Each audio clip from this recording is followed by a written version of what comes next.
برادر نماز بخوان، امر معروف. برادر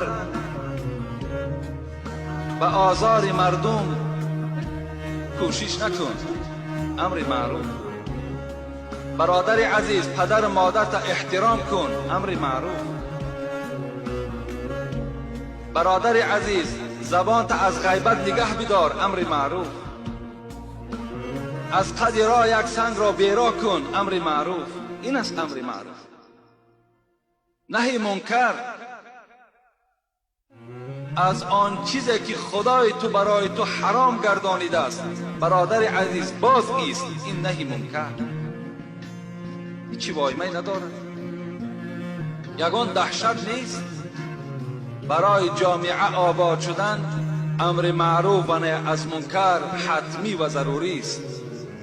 این مردمی که امروز